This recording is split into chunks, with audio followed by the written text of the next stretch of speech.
인사드리겠습니다. 반갑습니다. 네, 오늘 저희 패널의 주제는 제4차 산업혁명 시대 유권자와 정치적 통합이라는 주제를 가지고 세 분의 발표자 선생님과 세 분 지정 토론자 선생님들을 모시고 진행을 하도록 하겠습니다. 우선 오늘 발제를 맡으신 송경재 교수님 소개해드리겠습니다. 네, 이어서 유튜브 시대의 1인 정치와 정당 정치라는 주제로 장우영 교수님께서 발제해 주시겠습니다. 안녕하십니까. 세 번째로 미디어는 정치적 통합의 수단인가라는 주제에 발제를 해주실 서강대학의 하상 교수님 소개해드립니다. 예, 지정 토론 세 분이 나오셨는데 경희대학의 임유진 교수님 소개해드립니다. 민주화 운동 기념사업회에 박건영 선생님 나오셨습니다. 선거연수원의 조원용 교수님은 지금 잠깐 자리를 비웠습니다. 곧 오는 대로 다시 한번 소개를 드리도록 하겠습니다. 오늘 주제가 매우 흥미로운 주제인 것 같습니다. 우선 시간 전략을 위해서 발제자들의 발제를 듣고 토론 진행하도록 하겠습니다. 한 15분 정도로 정리가 가능하시겠죠? 예, 알겠습니다. 네. 해보겠습니다. 예, 송경재 교수님 발표부터 시작을 하겠습니다. 예. 앞에 패널도 좀 늦게 끝나고 저도 좀 늦어가지고 지금 헐레벌떡 지금 머리를 다시 정리하고 있습니다. 오늘 제가 발표할 주제는 정당의 소셜 미디어 활용에 대한 측면들을 좀 분석을 해보려고 합니다. 그동안에 사실 정당의 정보통신 기술 ICT 활용에 관한 연구들은 많이 이게 진행이 되었습니다. 다양한 측면에 있어서의 긍정적인 부분, 부정적인 부분에 대해서 논의가 되었었고, 특히 ICT가 실제로 정당 정치의 기회가 될 수 있고, 또 반대로 위험 요소가 될 수 있는 부분들도 이제 분석한 연구들도 많이 있고, 그리고 또 이제 정당 정치 자체에 있어서의 위험성을 지적하면서 ICT가 결국에는 사회나 정당 정치 사회나라든가 정치 리더십만 부각시키지 현실적으로 정당의 강화라고 하는 궁극적인 목표를 실현하기는 힘들 것이다라는 낙관과 비관이 좀 엇갈렸었던 분석들이 좀 많았었던 것 같습니다. 근데 제가 이번에 좀 중점적으로 좀 사실은 이제 의뢰를 받고 정당의 소셜 미디어 활용에 대해서 좀 살펴보니까 최근에 연구들과 이제 좀 해외 자료들을 좀 많이 찾아봤습니다. 근데 좀 한 가지 특징적인 현상들을 좀 발견했는데 특히 이제 기존의 인터넷 웹페이지만이 아니라 소셜 미디어만을 대상으로 한 것입니다만 소셜 미디어 활용에 있어서 분석이 좀 지나치게 선거 과정이라든가 선거 캠페인 분석에만 좀 집중돼 있더라. 다수의 연구가 주로 이제 선거 캠페인에 있어서 도구 역할, 이른바 선거 머신의 역할이라든가 내지는 선거 캠페인에 있어 어떻게 하면 효율적으로 유권자를 지지를 집단을 만들고 동원하는가, 아니면 지지의 전환 효과를 만들 것인가, 이런 연구들은 사실 무척 많이 진행된 것 같습니다.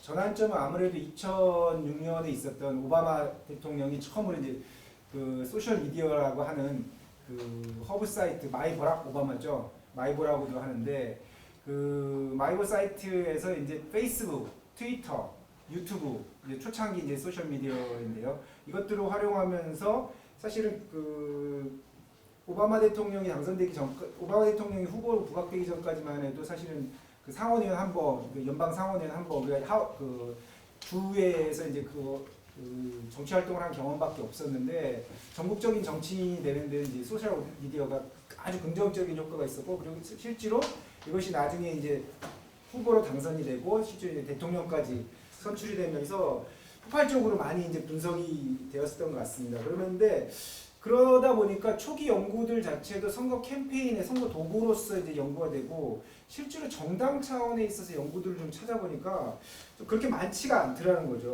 그래서 과연 소셜미디어라고 하는 것이 정당에 있어서 어떻게 지금 활용이 되고 있는가, 어떤 형태로 이용이 되고 있는가를 연구를 좀 찾아보면은 구체적으로 초창기에 소셜 미디어가 등장하면서 정당의 민주화라든가 내지는 그 정당 내에 있어서의 커뮤니케이션 활성화를 위한 그 수비적 요소의 강화 그리고 공직 후보자 선출에 있어서의 열린 문호 이런 것들을 많이 이야기했었는데 현실적으로는 선거 캠페인에만 치우치다 보니까 과거의 많은 연구들이 그렇게 많이 그 발견이 되지 않았습니다.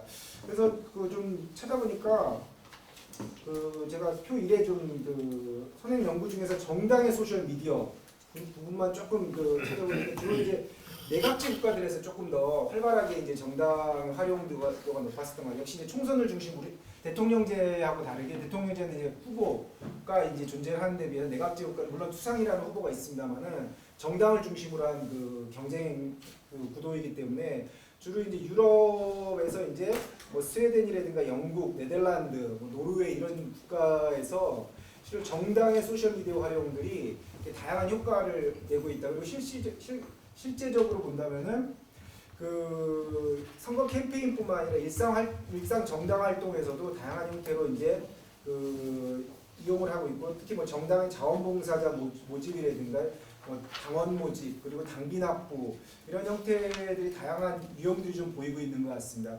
그럼에도 불구하고 초기에 우리가 그 얘기했었던 과연 그 얼마만큼 그 정당에 있어서의 민주적인 활용, 정당의 민주화에 기여를 할 수 있었던가 이런 부분에 대해서는 사실상 많은 연구들이 존재하지는 않는 것 같습니다. 다만 그 맹아적인 차원에 있어서의 어떤 그 토론의 측면이라든가 아니면 참여의 활성화 부분들은 발견이 됐습니다만 그렇게 많은 연구들은 없었던 것 같습니다. 그럼 구체적으로 실제로 그러느냐 한번 좀 그 비교 연구를 통해서 한번 좀 살펴보고자 했습니다. 첫 번째로 이제 주로 그 영국의 이제 그 주요 정당 그리고 두 번째로 이제 미국의 이제 주요 정당 그리고 한국의 이제 그 주요 정당 이제 원내 교섭단체가 구성되어 있는 3개 당을 이제 중심으로 해가지고 구체적으로 소셜 미디어 플랫폼이 어떻게 활용되고 있는지를 좀 하나하나 체계적으로 좀 살펴봤습니다.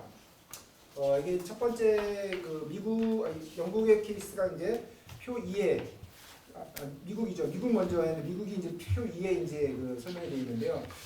역시 미국 같은 경우는 민주당, 공화당의 양당 체계에서 크게 네 가지의 채널들이 활용되고 있었습니다. 페이스북, 트위터, 인스타그램, 유튜브. 뭐 역시 가장 대표적인 이제 소셜 미디어 채널들이 다 활용이 되고 있는데요. 전반적으로 좀 살펴본다면은 좀 각 소셜 미디어 채널들마다 각기 다른 약간 용도가 이제 다르게 사용되고 있는 것 같습니다.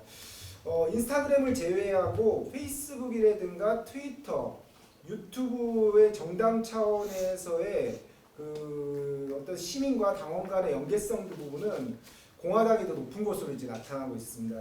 특히 이제 뭐 페이스북 같은 경우는 그 총 팔로워스가 민주당 같은 경우 152만 계정인데 공화당 같은 경우 200만 계정이 이제 넘었고요. 그리고 트위터 역시 조금 공화당이 우세한 걸로 나왔고 그리고 역시 가장 뭐 많은 차이를 보이는 건 유튜브 채널이었습니다. 유튜브는 민주당이 660만 조회수에 불과한 데 비해서 공화당은 2200만 조회수로서 월등히 높은 수준을 보이고 있는 것 같습니다. 그리고 인스타그램도 약간의 차이가 있었지만 거의 뭐 민주당이 18만 건, 공화당이 17만 건, 이제 3월 15일 현재로 조사를 했는데 큰 차이는 없었던 것 같습니다. 그래서 공화당이 오히려 더 약간 더 이렇게 그 채널에 대한 콘텐츠의 수는 더 많이 나타나고 조회수 역시 높은 것으로 나타났습니다. 두 번째로는 민주당과 공화당의 주요 콘텐츠가 현재 정치 상황에 좀 많이 맞물려서 이렇게 서비스가 되고 있는 거. 최근 한 3개월 정도를 개별적으로 보면은 민주당은 주로 이제 트럼프 대통령을 공격하는 뭐 멕시코 장벽이라든가 뭐 북한 문제라든가 그리고 이제 그 안보 문제, 우방과의 관계 문제 이런 것들을 이제 비판하는 내용이 이제 주류였고요. 공화당은 이를 반박하는 콘텐츠가 이제 다수를 이루고 있습니다. 그러니까 아무래도 이제 트럼프 대통령이 이제 공화당 출신이기 때문에 이를 둘러싼 논쟁이 소셜 미디어 공간에서도 그대로 나타나고 있는 것 같고요. 세 번째는 두 정당 모두 역시 동일한 콘텐츠로 다양한 서비스를 하고 있는 데 비해서 그 유튜브 같은 경우가 앞서도 말씀드렸습니다만은 그 공화당이 월등히 높게 돼 있고 실제로 이제 유튜브의 사이트들을 보면은 그 관련된 콘텐츠들이 상당히 많이 생성되고 있는데 역시 이것도 그 정치적 쟁점이 주로 공화당에 의해서 지금 트럼프 대통령에 의해서 많이 진행이 되고 있기 때문에 이게 반영된 것이 아닌가라는 그런 유추를 해볼 수 있었습니다.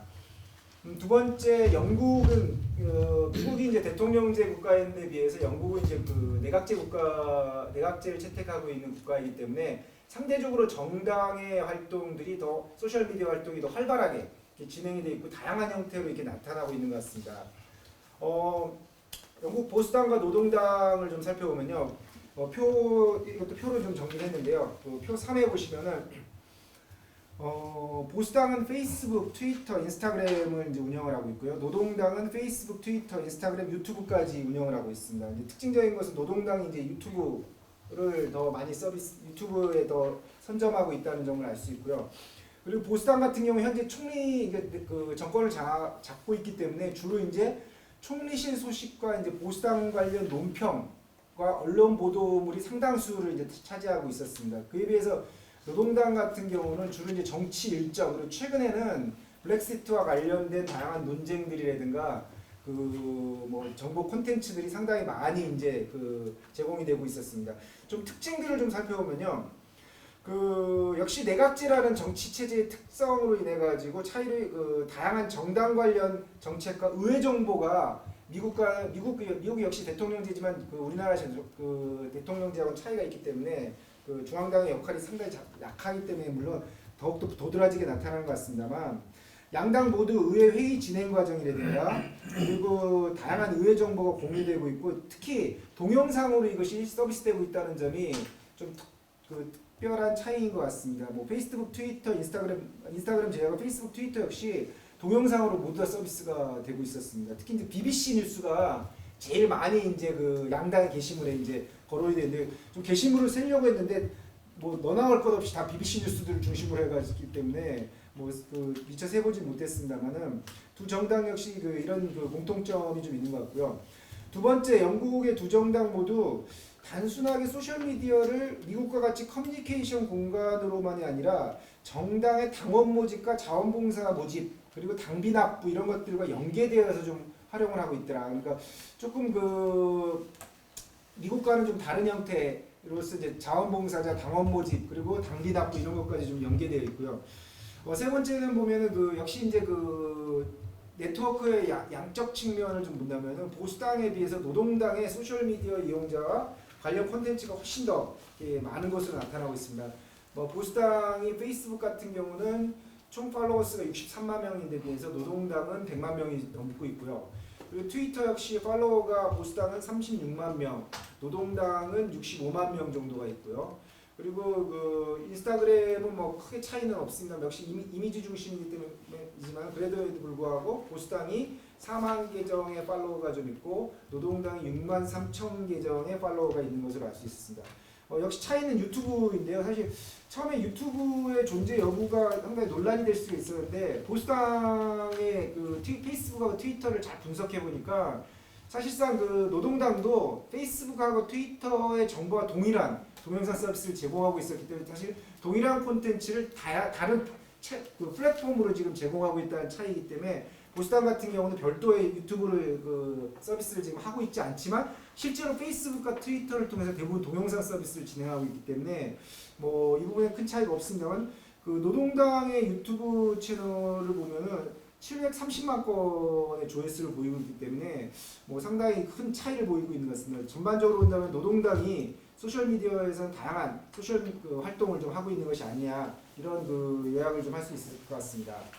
다음으로 그 한국 같은 경우는 주요 3당 더불어민주당과 자유한국당, 바른미래당을 살펴봤는데요. 가장 많은 채널은 더불어민주당이 6개의 채널을 좀 운영하고 있었습니다. 자유한국당이 4개, 바른미래당이 5개인데요. 더불어민주당 같은 경우는 뭐 페이스북, 트위터, 인스타그램, 유튜브를 기본으로 하고 있고요. 거기에 이제 한국에서 이제 뭐 역시 한국가 아시아권에서 가장 활발한 이제 카카오 플러스, 특히 최근에 이제 카카오 플러스 친구라는 서비스가 이제 나왔습니다. 왜냐하면 메시지와 이제 채팅 기능이 연계된 그 소셜 미디어 형태인데요. 이게 그 얼마 전에 이제 나온 서비스인데 새로 이게 신규 채널로서 이제 서비스가 되고 있고요. 그리고 이제 독특한 형태로서 씀이라는 건데요. 이게 뭐 그 신세계죠. 쓰기라고 하는 것에서 이제 그대로 따왔다고 하는데 민주당에서 자체 제작하는 콘텐츠만을 전문으로 이제 하고 있습니다. 그러니까 기존 유튜브 채널에서는 뭐 뉴스라든가 관련된 정보를 다 같이 제공하는 데 비해서 씀에서는 말 그대로 이제 독자적인 스튜디오 내에서 민주당이 자체 제작한 인터넷 방송만을 운영을 하고 있었습니다. 이것도 이제 유튜브 채널하고 이제 연계해서 내고 있는데요. 2018년 10월에 오픈됐는데 구독자 수가 이제 3만 명 정도로 이제 나타나고 있습니다. 이에 비해서 자유한국당 소셜 미디어 채널 같은 경우는 좀 4개로 운영이 되고 있는데요. 페이스북, 그리고 인스타그램, 카카오 스토리, 유튜브, 트위터가 이게 연결이 안 돼 있더라고요. 트위터 서비스가 안 되고 있는데 보니까 페이스북 서비스에 좀 많이 집중하고 있는 것 같습니다. 그리고 카카오 스토리를 카카오 커뮤니티를 좀 많이 활용하고 있는데 이건 지난 대선에서 사실상 카카오 스토리로서 뭐 많은 지지 집단을 모았던 경험이 있기 때문에 카카오 스토리를 적극적으로 활용하고 있는데 지금 현재는 소식을 받는 사람이 16,800명 정도밖에 안 될 정도로 위축이 된 것 같습니다. 주 활동은 최근에 주요된 소셜 미디어 활동은 페이스북이나 인스타그램, 카카오 스토리라기보다는 마찬가지로 유튜브인 것 같습니다. 그래서 한국에서는 뭐 너나 할 것 없이 2018년 하반기부터 유튜브가 소셜 미디어 아주 파워풀한 채널로 등장하면서 민주당에서도 이제 쏨이라는 씀이라고 하는 게 나왔듯이 자유한국당에서도 유튜브 채널을 강화하고 있습니다. 독자적으로 이제 제작하는 인터넷 방송과 통합해서 운영하고 있는데요. 조회수 구독자 수 6만 명 정도 되고 있고요. 조회수도 14,000까지 1,400만 건에 이를 정도로 다른 소셜 미디어에 비해서 좀 집중적으로 좀 적극적인 활용을 하고 있는 것 같습니다. 바른미래당 같은 경우는요, 뭐 정당이 작년 말부터 이제 통합되고 이런 이합 집산이 좀 있었기 때문에 사실 양적인 측면에서는 많이 다른 주요 두 정당에 비해서 좀 떨어지는 것 같습니다. 그렇지만 이제 채널적인 측면에서는 페이스북이나 트위터, 인스타그램, 카카오 플러스 친구, 유튜브들을 다 같이 운영을 하고 있는 것 같습니다. 각 정당의 한국의 특장점들을 좀 살펴본다면요.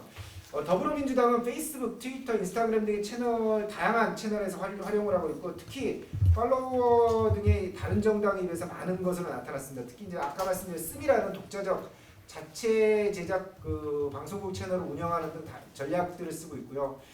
두 번째로 자유한국당은 카카오 스토리를 운영하고 있고 유튜브 활용도가 높은 특징을 좀 보이고 있습니다. 특히 이제 옳은소리라고 하는 독자 채널이 이제 독자적인 방송국이 있는데 옳은소리 채널하고 유튜브 채널이 결합되어 가지고 운영을 하고 있고 실제로 지난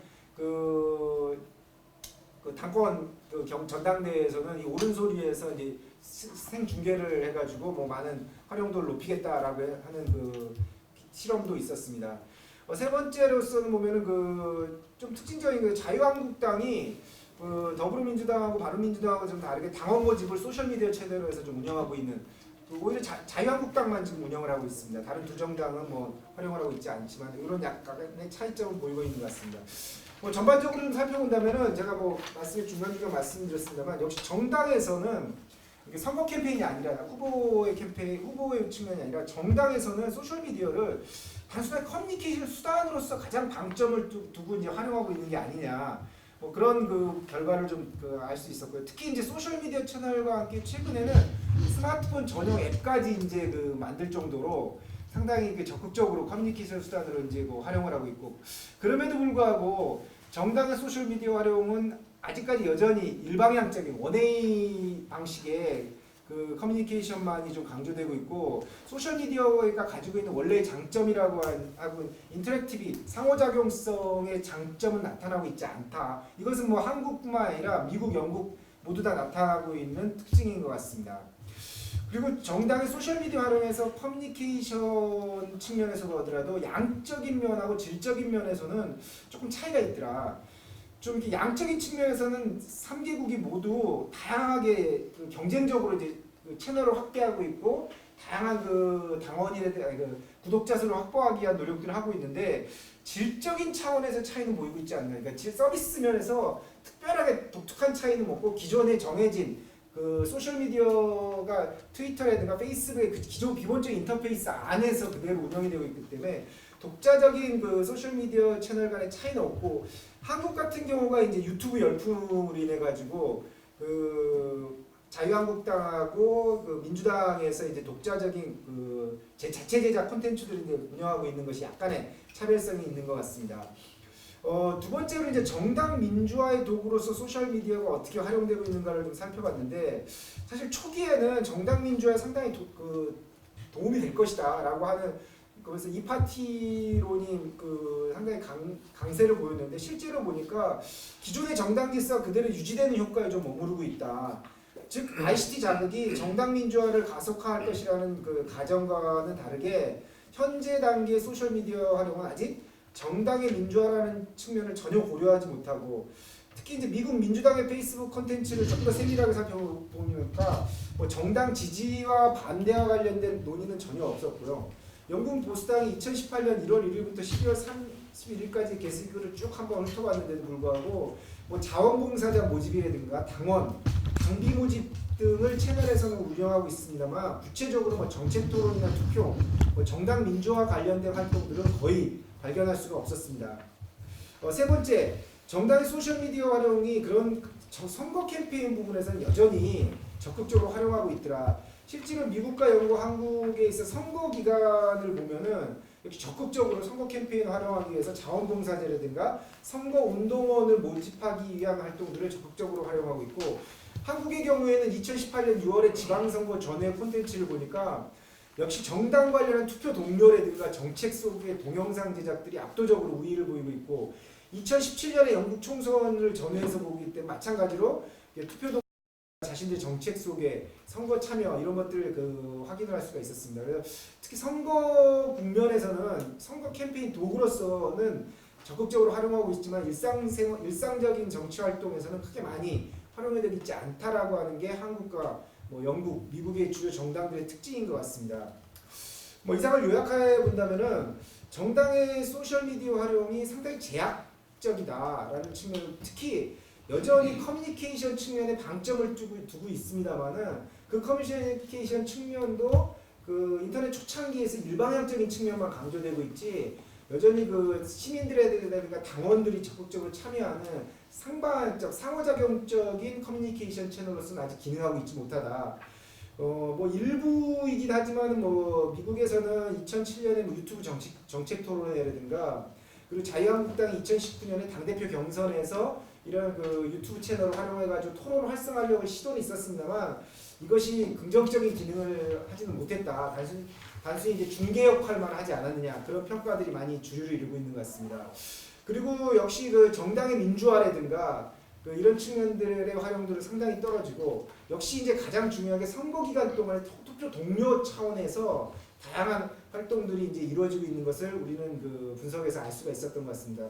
그래서 이를 종합한다면은 미국, 영국, 한국의 각 정당은 소셜 미디어가 중요한 하나의 신문, 방송과 함께 채널로서는 인식을 하고 있기 때문에 선거 국면이든 일상생활에서 커뮤니케이션을 확대하고자 하는 노력들을 하고 있더라. 하지만은 실제 전자민주주의적인 측면, 뭐 시민과 당원의 참여라든가 상호작용적인 토론이라든가 정당의 운영, 전자투표 이런 부분에서 활용도는 상당히 떨어지고, 다만 여전히 선거 캠페인 기간 동안에 자원봉사자, 당비 모금 이런 식의 활동만 좀 진행을 하고 있더라. 그래서 실제로 현 단계에 정당의 소셜미디어 활용의 한계점이지 않는가. 소셜미디어가 새로운 정치적 채널로서 기회적인 측면도 존재하는 반면에 한계점도 분명하게 나타나고 있는 것 같습니다.